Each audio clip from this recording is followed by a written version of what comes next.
নমস্কার, আর একটি আপডেট নিয়ে হাজির হয়েছি আপনাদের সামনে। সেটি হলো বঙ্গে আবার ভোট আসতে চলেছে। পুজো মিটতেই কলকাতা কর্পোরেশনে ও হাওড়া পুরসভায় ভোট হওয়ার একটা বিরাট সম্ভাবনা রয়েছে। সেই লক্ষ্যেই এখন থেকে এগোতে শুরু করে দিয়েছে বঙ্গ বিজেপি। দুটি পুরসভা নিজেদের দখলে আনতে একেবারে কোমর বেঁধে মাঠে নেমে পড়েছে গেরুয়া শিবির। সেই হিসেবে কলকাতা কর্পোরেশনের ভোটের ইনচার্জের দায়িত্ব দেওয়া হলো সুকান্ত মজুমদার মহাশয়কে। হাওড়া পুরসভার ভোটের ইনচার্জ হিসেবে দায়িত্ব পালন করবেন বিজেপির সেই বর্ষিয়ার নেতা রাহুল সিনহা। রাজ্যে বিধানসভা ভোটে বড় জয় পেয়েছে বিজেপি, বিপুল জনসমর্থন নিয়ে রাজ্যে ক্ষমতায় এসেছে তারা। এবার পুরো ভোটের দিকে নজর দিচ্ছে তাই বঙ্গ বিজেপি।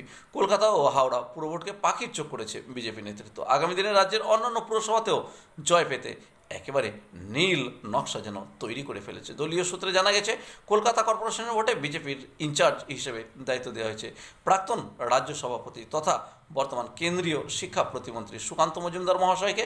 সহ ইনচার্জ পদে রাখা হয়েছে অনিন্দ বন্দ্যোপাধ্যায়কে। আহ্বায়ক হিসেবে থাকছেন তাপস রায়, সহ আহ্বায়ক হিসেবে তাপস রায়কে সাহায্য করবেন রিতেশ তিওয়ারি। হাওড়া পুরসভার ভোটে ইনচার্জ হিসেবে দলের তরফে রাজ্যসভার সাংসদ রাহুল সিনহাকে দায়িত্ব দেওয়া হয়েছে।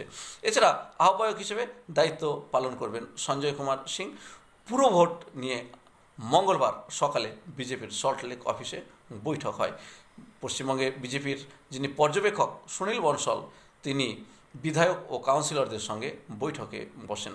দীর্ঘ বৈঠকের পর এই সিদ্ধান্ত নেওয়া হয়। পশ্চিমবঙ্গে পালাবদলের পর একেবারে যে পুরো ভোটেও বিজেপি কোমর বেঁধে মাঠে নামতে চাইছে সে কথা স্পষ্ট করে বুঝিয়ে দিচ্ছে। ধন্যবাদ। গুরুত্বপূর্ণ আপডেটের জন্য চ্যানেলটি সাবস্ক্রাইব করে সঙ্গে থাকবেন।